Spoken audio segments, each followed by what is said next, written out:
4 secondes. Par Eduardo Valdivia Sanz. La bruine frappait les vitres du pavillon de physique de l'UNI. Dans le laboratoire, un plateau rempli d'écrous trembla sans que personne ne le touche. Marila Quispe tourna la tête.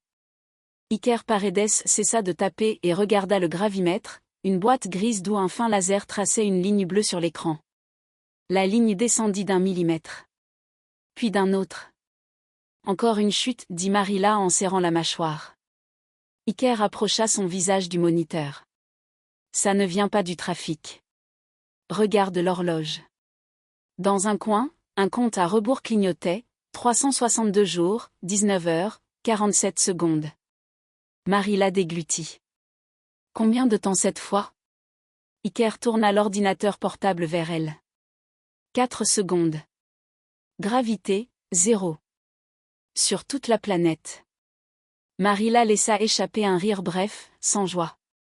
4 secondes, et le monde vole en éclats.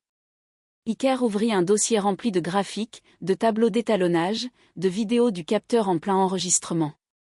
Il évita un mot qui lui brûlait la langue, prévision.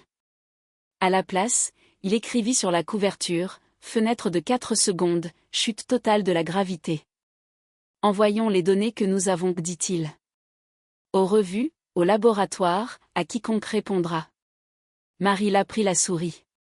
Aussi à la protection civile, aux aéroports, aux hôpitaux. Iker hésita. Ils vont nous regarder comme des clowns de foire.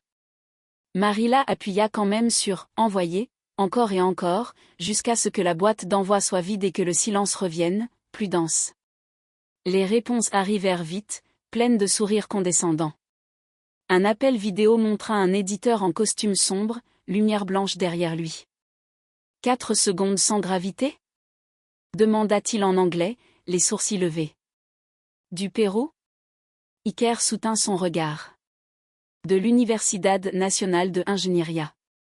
Données brutes incluses. 3 capteurs. Étalonnage indépendant. L'éditeur laissa échapper un petit rire. Le Pérou ne dirige pas la physique fondamentale. Vérifiez votre équipement. Ou votre imagination. Marila se pencha vers la caméra. Dites, parce qu'ils sont péruviens, lança-t-elle. On gagnera du temps. L'écran devint noir. L'appel mourut. Sur les réseaux, un physicien célèbre écrivit « La gravité prend des vacances à Lima ».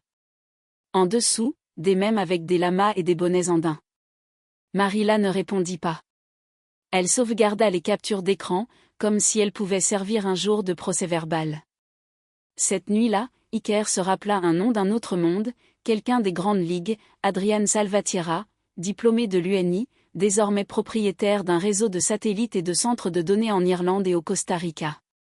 Beaucoup l'appelaient, milliardaire tech, lui se présentait autrement, docteur en physique appliquée. Iker écrivit un message sans fioriture, 4 secondes sans gravité. Ce n'est pas une blague. Données jointes. Viens. À 22h23, le téléphone de Marila vibra. Quispe, dit une voix grave. Salvatierra. J'ai vu le dossier. Marila s'assit sur le lit, l'air froid collé à la peau. Vous y croyez? Je ne crois pas, je vérifie, répondit Adrián. Je pars pour le Pérou. J'arrive sur le campus à l'aube. Une voiture noire franchit la porte de l'UNI alors que le ciel restait gris. Adrián descendit avec un sac rigide, sans escorte visible. Il marcha droit vers le laboratoire, comme s'il connaissait chaque marche. Allumez le capteur, demanda-t-il. Iker le fit. La ligne bleue battait. Adrián ouvrit son sac, un petit module à coque métallique. Mon satellite mesure des microvariations, dit-il. J'ai monté ce module moi-même. Si les 2 enregistrements coïncident, on continue.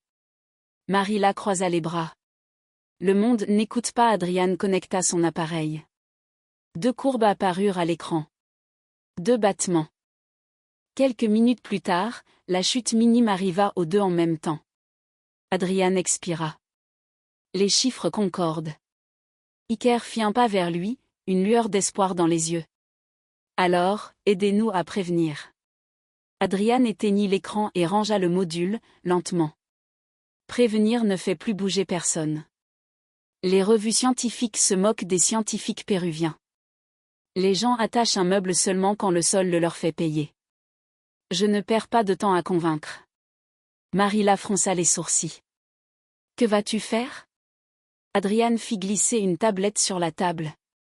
Des plans, tunnels, sas, chambres sous roche, ancrage mécanique, amortisseur. Une arche souterraine, dit-il. Sous une montagne. Avec des harnais et des murs qui ne lâchent pas même un écrou. J'engagerai des entreprises chinoises, ces gens percent sans demander la permission au rocher. Iker regarda les plans comme on regarde un extincteur à eau face à un incendie électrique. Et combien de personnes y entreront? Adrian ne détourna pas le regard. Peu. Marilla racla sa gorge en fermant les yeux. Ça ressemble à sauver seulement tes élus. Ça ressemble à sauver quelqu'un, répondit Adrian. 4 secondes suffisent à tuer des millions, avions en manœuvre, ascenseurs, grues, salles d'opération, et gens près des fenêtres.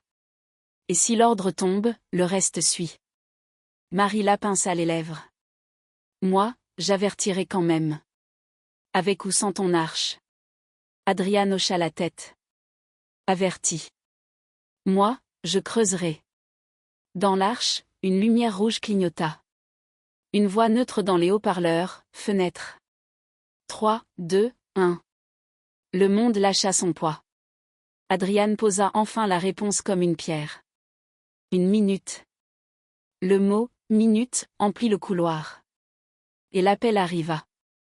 Marilla approcha son visage de l'objectif, comme si elle dictait un ordre à distance. R.